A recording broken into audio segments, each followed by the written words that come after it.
And నమస్తే, నేను మీ దేశ రాయల్ ఫలూడా. ఈ సమ్మర్ వచ్చిందంటే ప్రతి ఒక్కరు కూడా ఫలూడా చాలా ఇష్టంగా తింటారు. అండ్ ఈ రంజాన్ సీజన్కి ఈ ఫలూడా ఇంట్లోనే ఈజీగా మనం ప్రిపేర్ చేసేసుకోవచ్చు. చాలా ఈజీగా చేసుకోవచ్చు. పిల్లలకు కూడా చాలా బాగా నచ్చుతుంది. సో ప్రాసెస్కి వెళ్ళిపోతాం. ఇక్కడ నేను 1/2 లీటర్ పాలు మరగబెట్టుకుని అందులోకి పంచదార, రోజ్ సిరప్ వేసి బాగా కలిపేసి స్టవ్ ఆఫ్ చేసేసి పూర్తిగా చల్లారనివ్వాలి.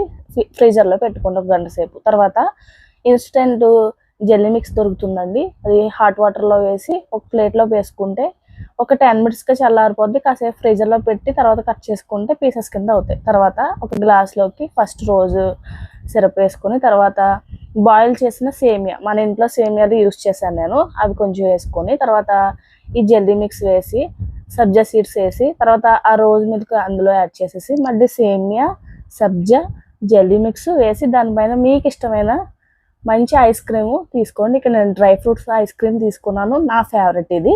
సో ఐస్ క్రీమ్ కూడా వేసేసి దానిపైన మళ్ళీ జెల్లీ మిక్స్ వేసుకుని కొంచెం రోజ్ సిరప్ వేసుకుని డ్రై ఫ్రూట్స్ వేసుకుని సర్వ్ చేసుకుంటే అదిరిపోతుంది. చాలా ఈజీగా చేసేసుకోవచ్చు. ఒక్కసారి ఇంట్లో ట్రై చేయండి, మళ్ళీ మళ్ళీ తినాలనిపిస్తుంది. అండ్ పిల్లలు కూడా చాలా బాగా నచ్చుతుంది. సో ఇలాంటి రెసిపీస్ కోసం మన ఛానల్తో సబ్స్క్రైబ్ చేసుకోండి. మీ ఫ్రెండ్స్ రిలేటివ్స్కి షేర్ చేసి లైక్ చేయండి. నేను ఇలాంటి రెసిపీస్ ఈ సమ్మర్లో ఇంకా చాలా స్పెషల్స్ అండ్ వెరైటీస్ అన్నీ పెడతాను. పిల్లలకు కూడా బాగా నచ్చేలా చేస్తూ ఉంటాను. తప్పకుండా సబ్స్క్రైబ్ చేసుకోండి. Thank you so much.